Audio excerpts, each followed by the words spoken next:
हमने अपने पिछले वीडियो इंग्लिश किट 18 में एडजेक्टिव्स क्या होते हैं, इन्हें कैसे पहचानते हैं, इनका फॉर्मेशन क्या होता है और ये कितने प्रकार के होते हैं, इनके नामों पर चर्चा की थी और इनका यूज़ कैसे किया जाता है ये देखा था।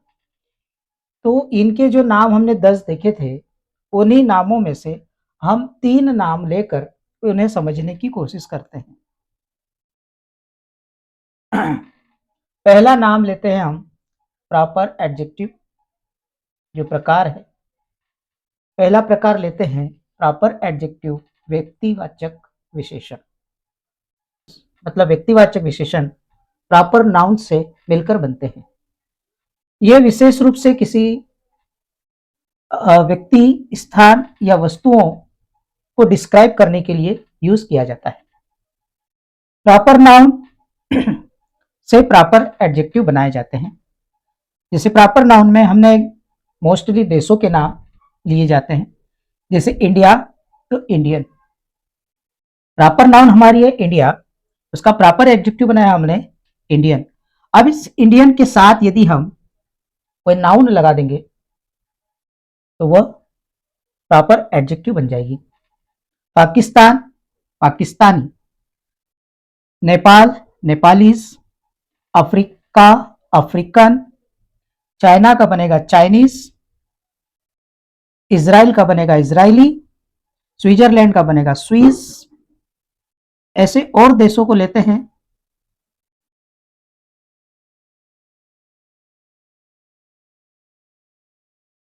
कनाडा का बनेगा कनाडियन, ग्रीस का बनेगा ग्रीक, ऑस्ट्रेलिया का बनेगा ऑस्ट्रेलियन, फ्रांस का बनेगा फ्रेंच,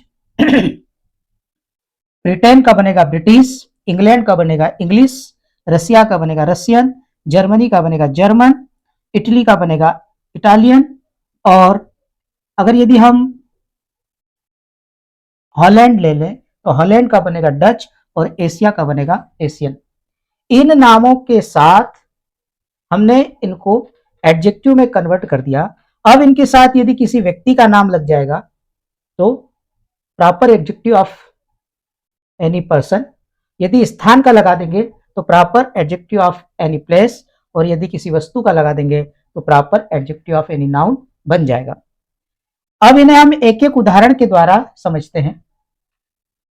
उदाहरण लिया है हमने कि Indian woman love to wear shirt, भारतीय महिला। अब हमने यहाँ पर इंडियन शब्द जो है ये हमारा क्या हो गया है, एडजेक्टिव हो गया है, और वुमन यहाँ पर नाउन लगा दी गई है।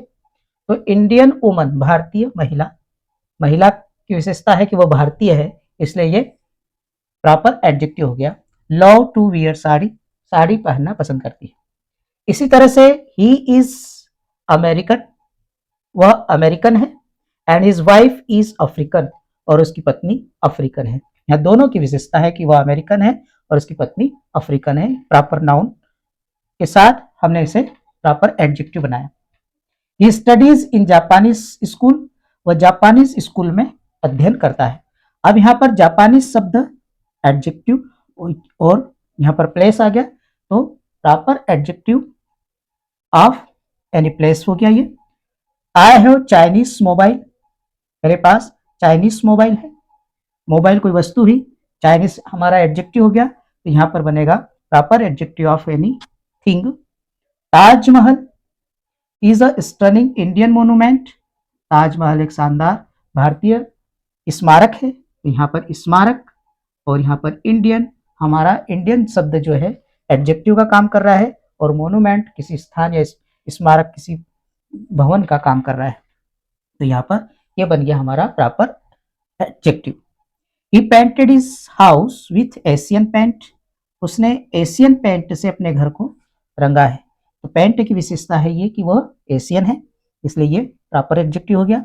ही बिकेम बुद्धिस्ट, वह, ये यहाँ पर किसी धर्म की, वह बुद्धिस्ट बना, ये धर्म, वह किसी ने अपना धर्म अपनाया, धर्म का वर्णन कर रहे हैं।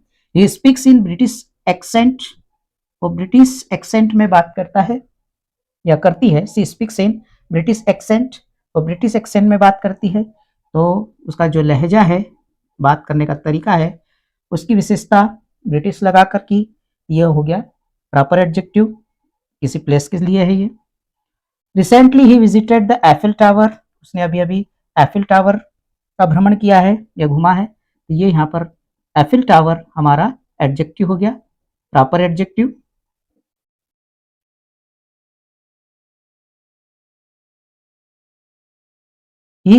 His Italian leather shoes lasted for years, यहाँ पर इटालियन लेदर शूज की बात हो रही है, तो इटालियन तो हमारा हो गया प्रॉपर एडजेक्टिव और लेदर शूज यहाँ पर हो गई वस्तु, इसका मतलब ये हो गया proper adjective of any thing. तो हिज इटालियन लेदर, उसके इटालियन लेदर शूज कई दिनों तक चले, तो यहाँ पर शूज की विशेषता इटालियन से हो रही है कि ये कहाँ के बने हैं, इटालियन के बने। तो प्रॉपर एडजेक्टिव किसी भी ज़्यादा करके देश के नाम के साथ बनाए जाते हैं, व्यक्तियों के नाम के साथ भी बनाए जा सकते हैं, जैसे आई लव शेक्सपियरियन ड्रामा, मुझे शेक्सपियरियन ड्रामा पसंद है, शेक्सपियर के ड्रामा पसंद है, या आई लव भोजपुरी सॉन्ग, मुझे भोजपुरी सॉन्ग पसंद है। तो भोजपुरी शब्द वहां पर प्रॉपर एडजेक्टिव का काम करेगा। आगे देखेंगे हम, दूसरा है हमारा पजेसिव एडजेक्टिव, संबंधवाचक विशेषण। संबंधवाचक विशेषण ये किसी भी नाउन के साथ अपना संबंध या मालिकाना हक दिखाता है। Adjective that indicates the ownership और relation of any noun is called possessive adjective. ये कौन कौन से होते हैं, माय मेरा, इसके साथ नाउन लगाएंगे, यूर तुम्हारा, इसके साथ नाउन लगाएंगे, अवर हमारा, इसके साथ नाउन लगाएंगे, हीज उसका उसकी उसके, ये पुल्लिंग के लिए, तो उसके इसके साथ हम नाउन लगाएंगे, हर उसका उसकी उसके स्त्रीलिंग के लिए, इट्स इसका इसकी उसके या उसका उसकी उसके नपुंसकलिंग के लिए, और देयर उनका उनकी उनके बहुवचन के लिए। पजेसिव जो हमारे प्रोनाउन होते हैं वो माय का माइन, योर का योर्स, अवर का अवर्स, हिज का हिज ही रहता है, हर का हर्स, इट्स का इट्स और देयर का देयर्स। प्रोनाउन में इनमें एस लग जाते हैं सिर्फ हिज को छोड़कर। लेकिन पजेसिव एडजेक्टिव में क्या होगा कि इनके साथ कोई नाउन लगा देंगे हम, तो ये हमारे एडजेक्टिव बन जाएंगे। माय स्कूल, अब माय के साथ हमने नाउन लगा दिया, स्थान का नाम लगा दिया या किसी भवन का नाम लगा दिया। My school is in the middle of the town, मेरा विद्यालय शहर के मध्य में है, तो मेरे विद्यालय की विशेषता हो गई यहाँ पर, इसलिए पजेसिव एडजेक्टिव हुआ। हर ब्रदर, उसका भाई, या हर के साथ हमने ब्रदर नाउन लगा दिया, तो ये पजेसिव एडजेक्टिव हो गया। Her brother is a teacher, उसका भाई शिक्षक है। आई सा ए बेगर विथ हिज सिक चाइल्ड, मैंने एक भिखारी देखा उसके गरीब या उसके बीमार बच्चे के साथ, सिक चाइल्ड, उसके बीमार बच्चे के साथ मैंने एक भिखारी देखा, तो हिज के बाद क्या आ रहा है यहाँ पर, नाउन आ रहा है, इसलिए ये हिज हमारा पजेसिव एडजेक्टिव हो जाएगा। हिज शर्ट इज ग्रीन, उसका शर्ट हरा है, तो यहाँ पर क्या होगा, ये पजेसिव एडजेक्टिव हो गया his. I have sold my car, मैंने अपनी कार बेच दी, माय के साथ कार शब्द आया, मतलब माय के बाद नाउन आ गया है, ये हमारा पजेसिव एडजेक्टिव हो गया। दीज आर माई बुक्स, इसी तरह से ये मेरी पुस्तकें हैं, यहाँ पर बुक्स होने की वजह से माय क्या हो गया हमारा possessive adjective. Those are their fields, ये उनके खेत हैं, देयर के बाद क्या आ चुका है, नाउन आ चुकी है, तो ये हो गए हमारे पजेसिव एडजेक्टिव। पजेसिव एडजेक्टिव में इनके बाद नाउन होती है, तो ये पजेसिव एडजेक्टिव मतलब संबंधवाचक विश्लेषण के काम करते हैं। आगे हम देखेंगे demonstrative adjective number 3। Demonstrative adjective में मतलब संकेतवाचक विश्लेषण में हमने दो को लिया है, डेफिनाइट और इनडेफिनाइट। डेफिनाइट एडजेक्टिव में धीस, यह, दैट, वह, ये दोनों ही एक वचन संज्ञा के लिए यूज किए जाते हैं, लेकिन यह करीब में हो उसके लिए यूज किया जाता है, और दैट दूर किस वस्तु या संज्ञा को शो करने के लिए यूज किया जाता है। दीज बहुवचन नाउन जो करीब हो उनको दीज जो करीब में बहुवचन संज्ञाएं हो उनको पॉइंट आउट करता है।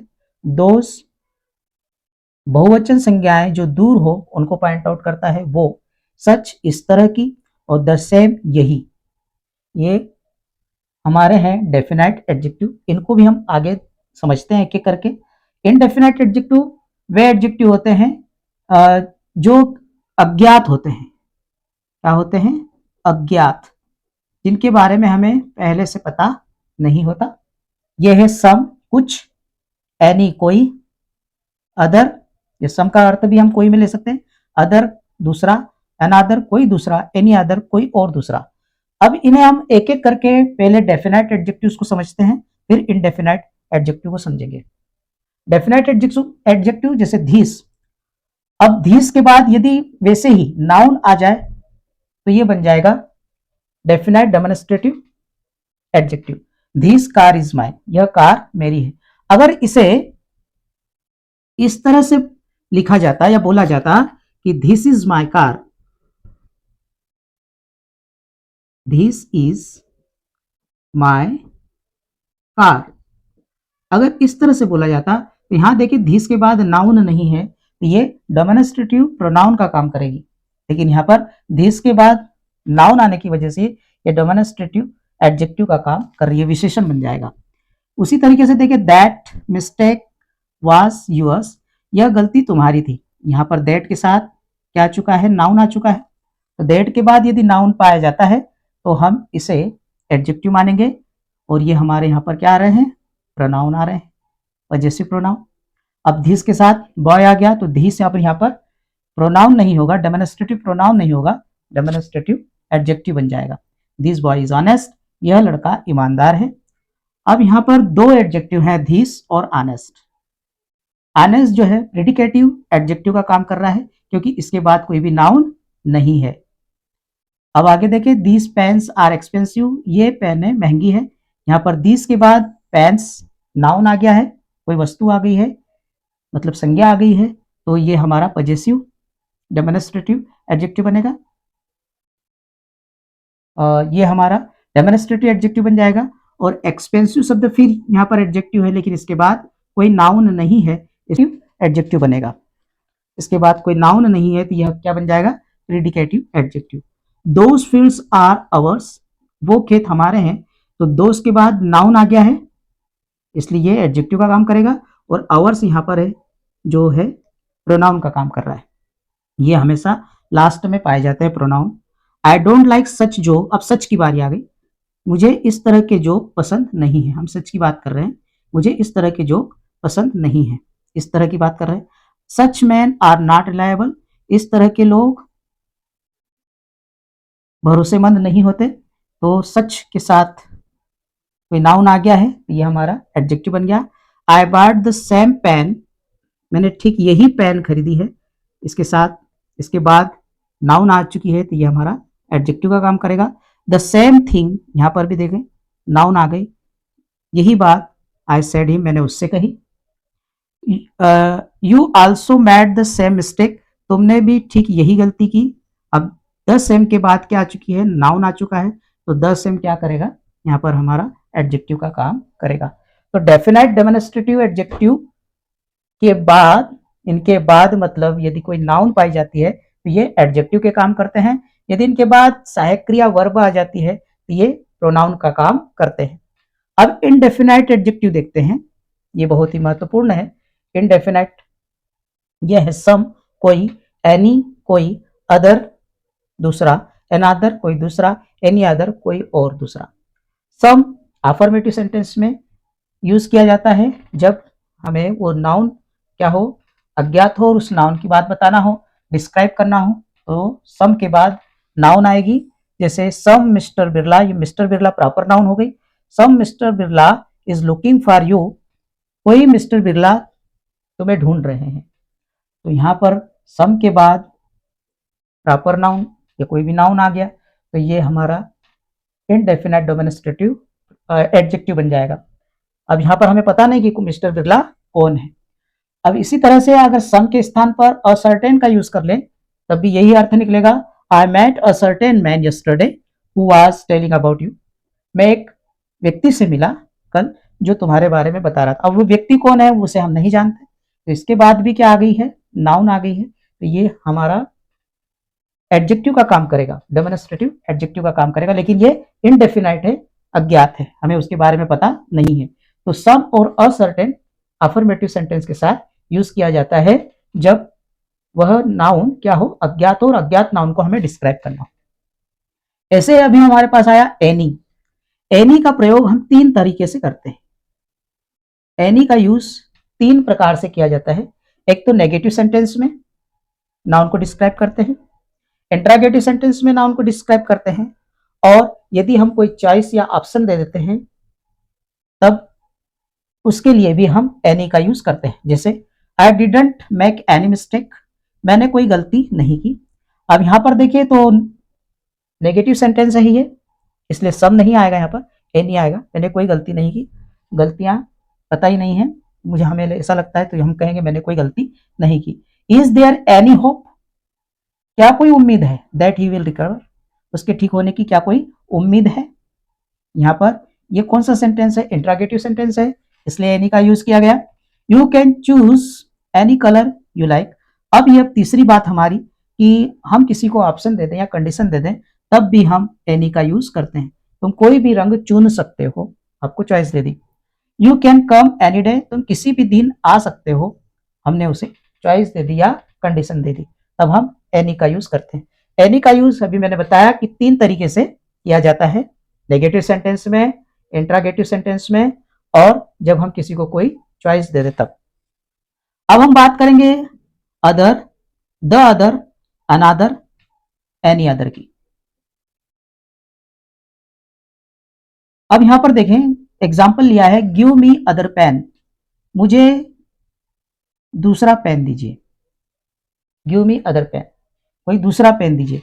अब यहां पर इस पेन की बात नहीं हो रही है, किसी दूसरे पेन की बात हो रही है, मतलब ये पेन हटाना है और उसकी जगह दूसरा पेन यूज करना है। ये पेन हटाना है और उसकी जगह दूसरा पेन यूज करना है, तब हम कहेंगे गिव मी अदर पेन, इस पेन की जरूरत नहीं है। अगर इसी को ऐसा बोले कि गिव मी अनादर पेन, मुझे एक और पेन दीजिए, तब इसका मतलब यह है कि इस पेन की तो जरूरत है ही है, हमें एक पेन की और जरूरत है, तो वहां कहेंगे गिव मी अनादर पेन, मतलब ये तो है ही और एक और चाहिए हमें, तब हम कहेंगे अनादर। लेकिन ये नहीं चाहिए हमें, दूसरा चाहिए, तो हम कहेंगे अदर। वैसे ही यदि इसके साथ हम अदर के साथ द लगा देंगे तो ये प्लूरल नाउन के साथ यूज किया जाएगा। इसके साथ यूज किया जाएगा, प्लूरल नाउन के साथ यूज किया जाएगा। जैसे हम बात करें यहां पर, my phone was not in my bag, एक एग्जाम्पल से समझते हैं। My phone was not in my bag, मेरा फोन बैग में नहीं था, but other things, the other things यहां पर यूज कर रहे हैं हम, द अदर थिंग्स, तो बहुवचन के साथ हम क्या यूज करते हैं, द और other. The other things okay, दूसरी चीजें ठीक थी। मोबाइल नहीं था, मोबाइल की बात नहीं कर रहे हैं, इसलिए हम द अदर का यूज करेंगे, और द इसलिए लगा रहे हैं कि यहाँ पर ग्रुप में कोई चीजें हैं, तो प्लूरल नाउन के साथ द अदर का यूज किया जाता है। नेक्स्ट एग्जांपल देखते हैं, I have a pen which is different the other pens, यहाँ पर भी द अदर यूज कर रहे हैं क्योंकि इसके बाद प्लूरल नाउन आ गई, तो प्लूरल नाउन के साथ द अदर का यूज किया जाता है। मेरे पास एक पेन है जो इन पेनों से अलग है, तो इस संज्ञा से अलग की बात करेंगे हम, तब अदर का यूज करते हैं, और बहुवचन में हो तो द अदर की बात करते हैं। इसी तरीके से देखिए, I have such book along with other books, मेरे पास अन्य पुस्तकों के साथ साथ यह पुस्तक भी है, मतलब यहाँ पर हम बहुवचन नाउन की बात कर रहे हैं, इसलिए द अदर का यूज कर रहे हैं। Do you have any other question, अब हम एनी अदर का यूज जब करते हैं जब हम किसी संज्ञा को पहले मेंशन कर दिया गया हो, किसी के बारे में पहले बात हो चुकी हो, तब हम वहां पर एनी अदर, एनी के साथ अदर लेते हैं। Do you have any other question, क्या आपको कोई या आपका कोई और प्रश्न है, कोई और, मतलब पहले प्रश्न हो चुके हैं फिर और पूछने हैं, मतलब पहले मेंशन कोई बातें हो चुकी है, तब हम वापस रिपीट करने के लिए एनी अदर का यूज करते हैं। Some boys are taking part in the game, in game, do you, some boys are taking part in game, do any other boys want to take part, तो यहाँ पर any other इसलिए use किया जा रहा है कि आगे हमने बॉयज मेंशन कर चुके हैं और फिर से मेंशन कर रहे हैं कि कुछ लड़कों ने खेल में हिस्सा ले लिया, क्या कोई और लड़के खेल में हिस्सा लेना चाहते हैं, तो कोई और के लिए बॉयज बहुवचन होने की वजह से हमने यहाँ पर एनी अदर, ये दोनों के साथ यूज किया जा सकता है, बहुवचन और एक वचन। लेकिन कंडीशन यह है कि वह बात पहले से मेंशन होनी चाहिए। अभी हमने देखी कि इसमें इनडेफिनाइट में अज्ञात संज्ञाओं को लिया है, पहले से हमें पता नहीं है। ऐसी संज्ञाओं को डिस्क्राइब करने के लिए हम indefinite adjective indefinite demonstrative adjective use करते हैं, some, any, other, another, any other. Some का यूज ऐसी संज्ञा को डिस्क्राइब करने के लिए किया जाता है जो अज्ञात है, और अफर्मेटिव सेंटेंस में इसका यूज किया जाता है। दो उदाहरण हमने लिए थे। एनी का यूज ऐसी संज्ञा को डिस्क्राइब करने के लिए, नाउन को डिस्क्राइब करने के लिए यूज किया जाता है जो नेगेटिव फॉर्म में हो या इंटरोगेटिव फॉर्म में हो या कोई चॉइस या कंडीशन फॉर्म में हो, सम के स्थान पर प्रयोग किया जा सकता है। अदर एक संज्ञा को हटाकर दूसरी जब संज्ञा का वर्णन कर रहे हैं, डिस्क्राइब कर रहे हैं, दूसरी संज्ञा की बात कर रहे हैं, तब ये अदर एडजेक्टिव आता है। लेकिन इसी के साथ यदि हम द लगा देंगे तो ये प्लूरल नाउन के साथ यूज किया जाएगा। अनादर मतलब उस संज्ञा के साथ साथ दूसरी संज्ञा को डिस्क्राइब कर रहे हैं, वो भी उसकी भी मांग कर रहे हैं, तो हम अनादर की बात करते हैं। एनी अदर जो पूर्व में हम पहले से किसी नाउन का मेंशन कर चुके हैं, फिर से उसे हम मेंशन करना चाहते हैं, तब हम एनी अदर का यूज करते हैं। इस तरह से हमने आज 3 एडजेक्टिव्स के बारे में जाना। प्रॉपर एडजेक्टिव्स जो किसी नाम से बनाए जाते हैं, और उनके बाद यदि व्यक्ति का नाम लगा देंगे तो वो proper adjective of any person हो जाएगा। यदि किसी प्लेस के साथ लगा देंगे तो proper adjective of any place हो जाएगा, और यदि किसी वस्तु के साथ लगा देंगे तो proper adjective of any thing हो जाएगा। तो प्रॉपर एडजेक्टिव के एग्जांपल देखिए। फिर हमने पॉजेसिव एडजेक्टिव देखे, my, your, our, its, their, his, her. इनके बाद यदि नाउन आती है तो ये पॉजेसिव एडजेक्टिव बन जाते हैं। फिर हमने डेमोन्स्ट्रेटिव एडजेक्टिव देखे जो 2 प्रकार के थे, डेफिनाइट और इनडेफिनाइट, दोनों का यूज देगा। और definite adjective these, that, these, those, such, the same, इनका यूज हमने देखा। ये डेमोन्स्ट्रेटिव एडजेक्टिव और डेमोन्स्ट्रेटिव प्रोनाउन में अंतर भी देखा। डेमोन्स्ट्रेटिव एडजेक्टिव में इनके बाद जस्ट क्या होती है, नाउन होती है, और इनमें इनके बाद हेल्पिंग वर्ब या वर्ब होती है, मतलब इनके बाद नाउन नहीं होती। दोनों का सिर्फ एक ही अंतर है, इनके साथ नाउन पाई जाती है, इनके साथ नाउन नहीं पाई जाती। ये होते हैं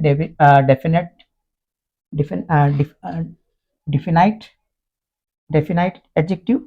और फिर हमने देखे थे इनडेफिनाइट एडजेक्टिव जो अज्ञात होते हैं, जिनके बारे में हमें पता नहीं होता है। ऐसे ही आगे हम कुछ एडजेक्टिव्स और लेंगे। आज हमने 3 एडजेक्टिव लिए 10 एडजेक्टिव्स में से, तो आगे के प्रकारों को हम अगले वीडियो में देखेंगे।